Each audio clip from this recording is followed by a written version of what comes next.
I'm determined to finish this grill in this segment. I'm real close. I just have the 2 bars that go down here and the 2 side pieces. These 6 on each side, they're still loose, but they're tied up here. So I've been working on this piece here. Has a little bit of a curve this way, and of course a much bigger curve this way. And the idea is it fits from here to here.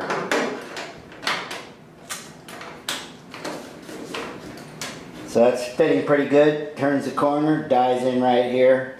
I'll trim this center piece off so that that looks good. I'll do the same thing over here. This is shaping up nicely. I have both pieces made, and I've trimmed it to length here. They're still a little loose. I need to add the studs to these 2 pieces I just made. Let's see if we can get these 2 installed and finish this grill.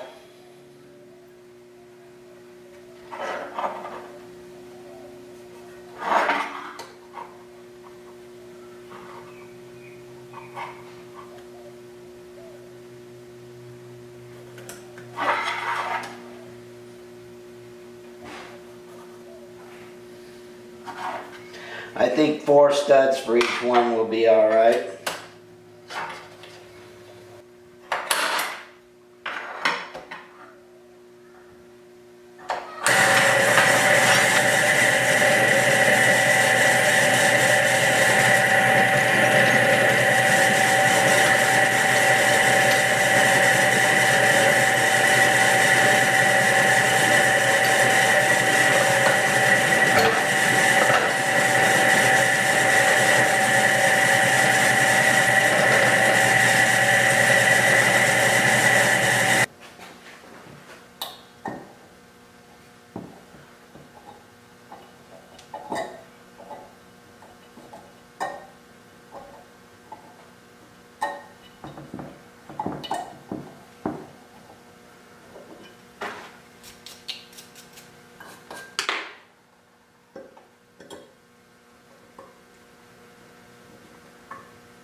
It's a great day in the cycle cart world.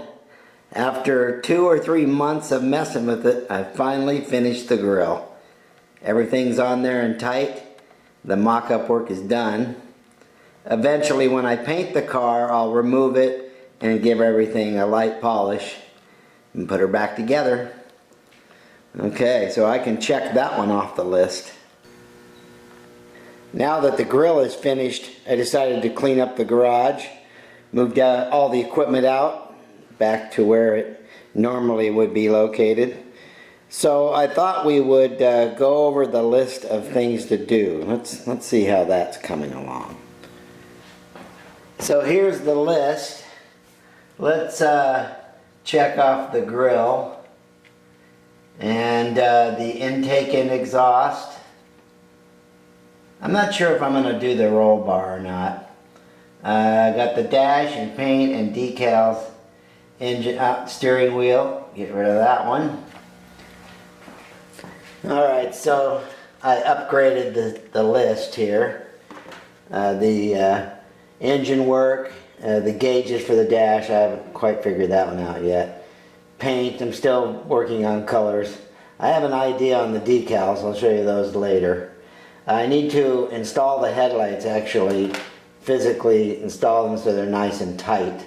I've got some tail lights I want to install. I showed you those a while back, but we'll go over that again. And the tail lights and parking lamps are kind of the same thing. I need to put in a kill switch, and then I need to do some kind of access door for the brake fluid master cylinder. So that's the list as it stands right now. Let's look at these tail light parking lights next. When I was on a trip, I was at a truck stop and I found these trailer tail lights and these beehive marker lights. They're both designed to fit into this rubber grommet, and you drill a particular size hole and then this fits in like so. I think I'm going to install the beehive units at this point. They're LED 12 volts, so I could hook them up to a light system, brake light switch at some point. We'll see. So I have to drill a 2 1/4 inch hole for this grommet, so I'm going to do that now.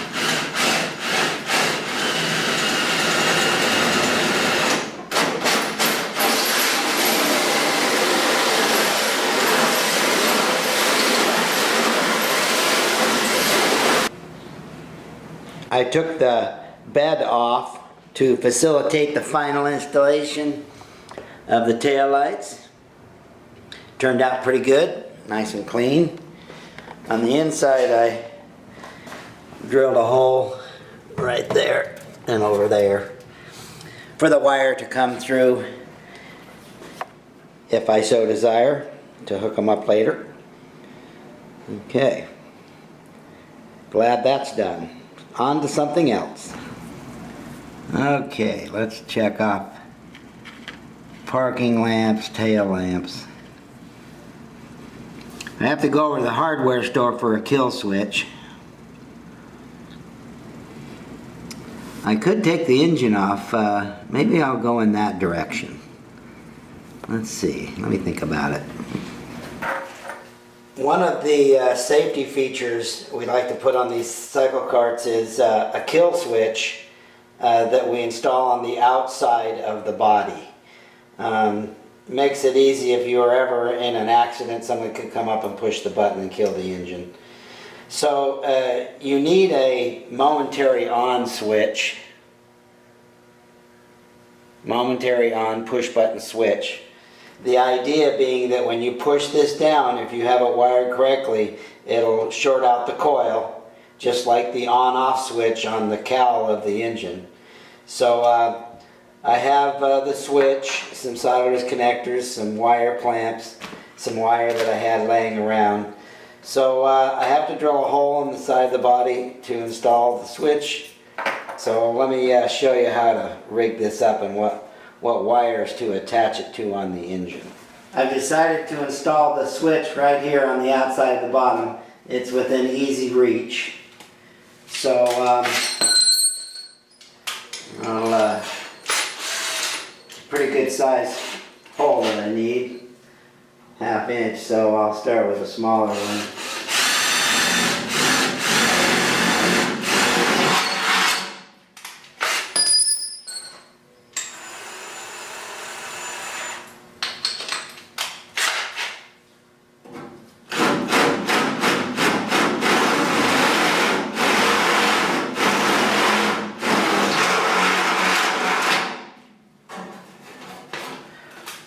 Okay, that looks pretty good.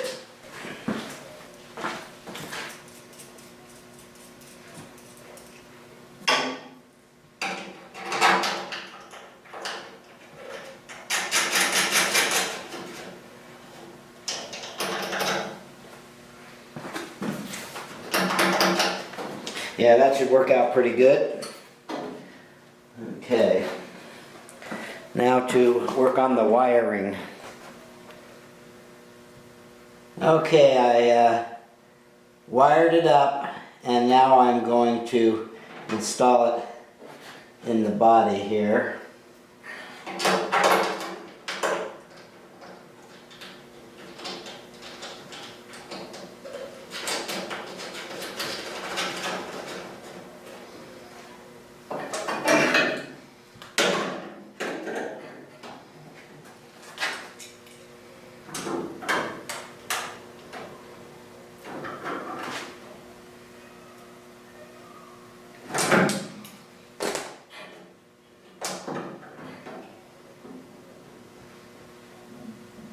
Okay, from the switch, I ran the wire down and I've turned the corner.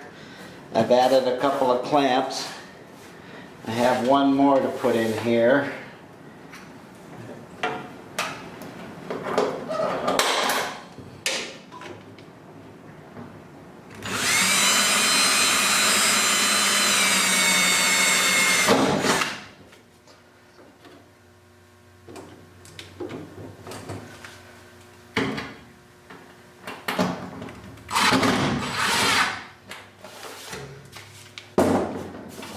Okay, that looks pretty good. I think I'll hide that better when I do the final assembly after painting, but it's good for the mock-up. So I have to fish this wire out through the bottom, and then I can work on the connection at the engine. Okay, I've routed this wire underneath the chassis, and it's going to come up and tie in right here to this bundle. So I'm going to focus in on that, and I'm going to show you what's going on with each one of those wires. Alright, so if you take this apart right here, it's kind of tricky, there you go, this comes out, and take that apart. So this is all part of the oil sensor. I don't know if you can see this yellow wire coming out of the block. Well, that's another kill switch on the inside. If the oil level drops down, the sensor picks up on it and it kills the engine. Now, I've cut the yellow wire because when you start driving, if you leave that hooked up, the oil will slosh to one side and it'll kill the motor. So, cut the yellow wire and then remove this whole thing here. You don't need it. Alright, so that leaves two wires. One goes to the on-off switch and the other goes to the coil. So that's where these two wires will tie in. So I've got to make a little cut here and put a connector on. Okay, I've made the final connections. Now I'll just kind of group the wires together and put them in the clamp here. Okay. Leave the switch in the off position. That's the grounded position. So when you push the button, it'll ground to the cowl. Alright, let's test it out. So one advantage to having the kill switch is that the ignition is basically always on. You don't need to turn the switch on anymore. You just have to pull the handle.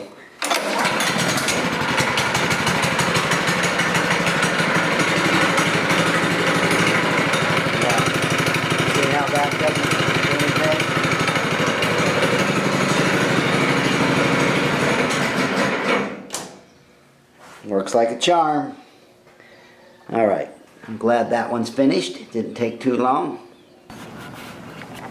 I've been thinking about what I might use for gauges on this dash, but you know, it's got some thickness to it. There's a gap in the middle. I'd have a hard time cutting some openings for real gauges. Some of the guys do that and it looks nice, but I have a way of just creating the look of a gauge. I'll show you that next. Here is a method for creating the look of a gauge. I went to Ace Hardware and bought these split key rings. This is 2-inch, this is 3-inch. That creates the bezel. Then I went online and searched for images of speedometers, gauges. Found these, and using the copy machine at work I was able to blow them up or reduce them to fit the ring. So that's the beginning of it. And then this is some clear plexiglass that I'll cut and lay in there to create a lens glass face. So I'll glue it all together from behind and then glue it to the dash. So if I'm careful, it should look all right when it's finished. I'm making progress here on this speedometer face. You can see I've cut out the paper part and the circle of the plexiglass, and it fits in there pretty good. My next goal would be to use this tacky glue to glue it in place. Alright, so far so good. I have to do these also. I finished the gauges and they're just taped in place for now. They have the clear acrylic lens. So they turned out alright. Nice and simple, cheap and easy. Alright, on to the next thing. My next task is to install this bracket. It will bolt to the side of the body through these two holes. I just have to develop a method. I think I'll come up from underneath with some kind of screw into a wood block on the inside. I'll show you that idea. This is the underside of the left front bucket, and I'm going to cut out a little square piece here and then cut out the foam, creating a flat spot in here where I can glue in a piece of plywood that'll accept a couple of screws, and they will go through this part of the bracket into the plywood. I think that'll work and be strong and removable when it needs to be. Okay, so I'm going to use this cutoff wheel to make those cuts. Here you can see where I've carved out some of the foam and I've made a block.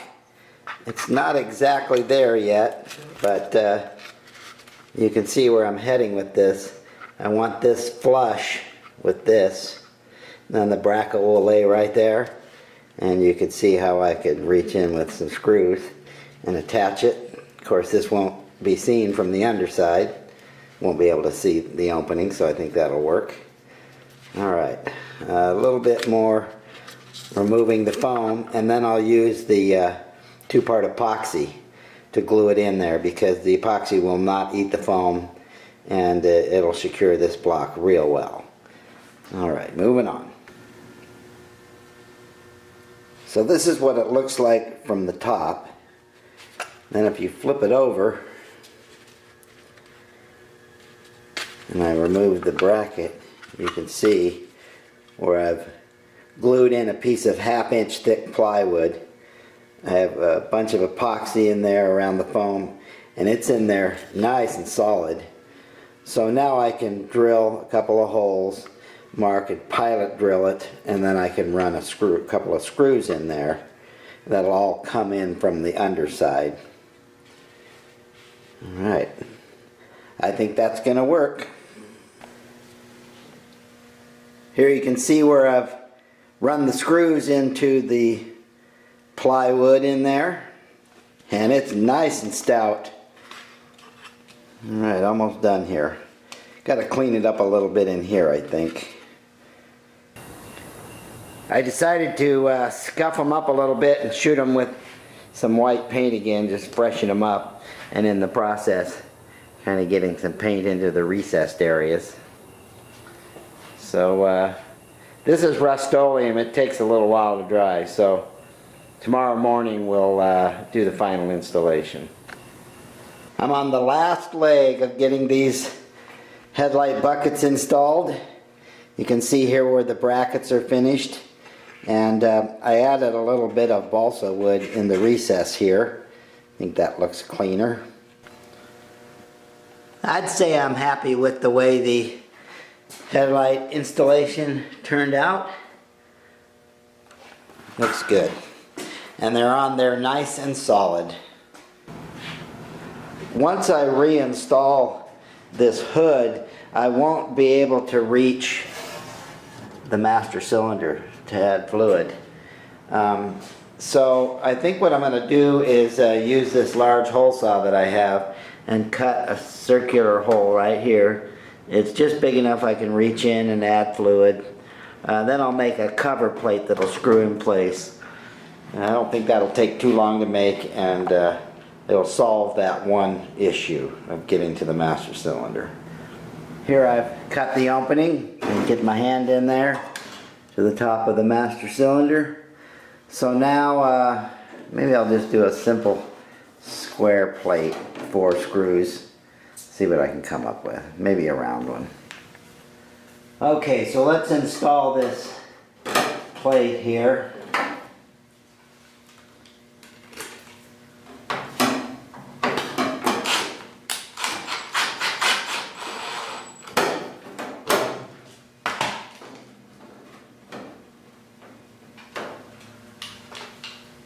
Looks okay.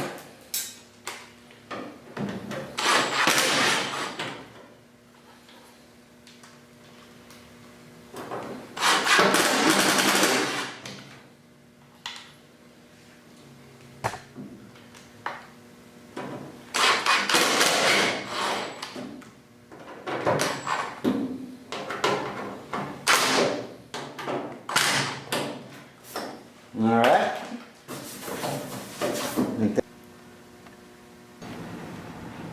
I have a couple of issues I want to address on the body.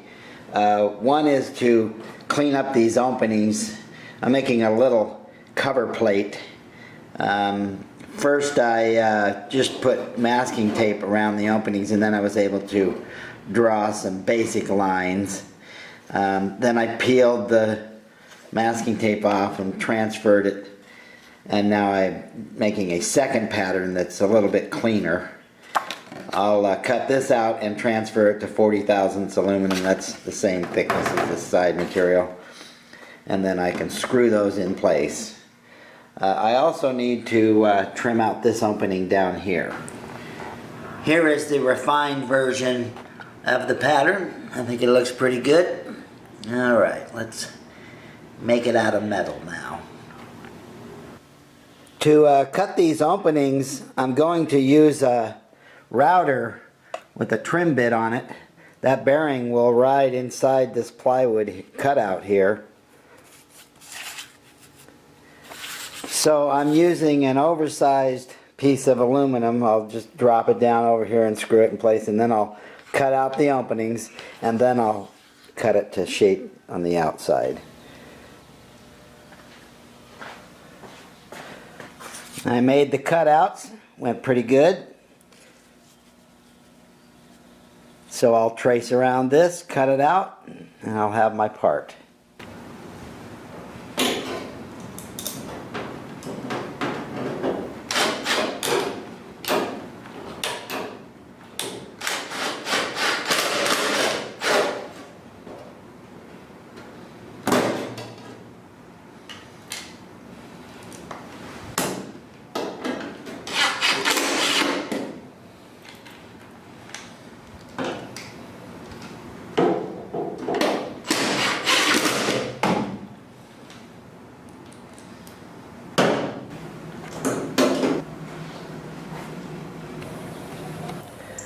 I'm fortunate to own this 4-post lift. It's a handy dandy tool. I've had it for over 20 years. But this is the first time I've ever had a cycle cart up on it. And the main reason is that the body needs some fine tuning on the underside here. See right here? And all the way down to the end of the body needs some work. I'm developing a plan of attack here to finish it off. Okay, let's see what I can come up with. I decided that I would make up some strips. They're 1 1/4 wide, to work my way down both sides here and bring the body together. I'll use the punch to punch some holes, and then I can drill and rivet these in place.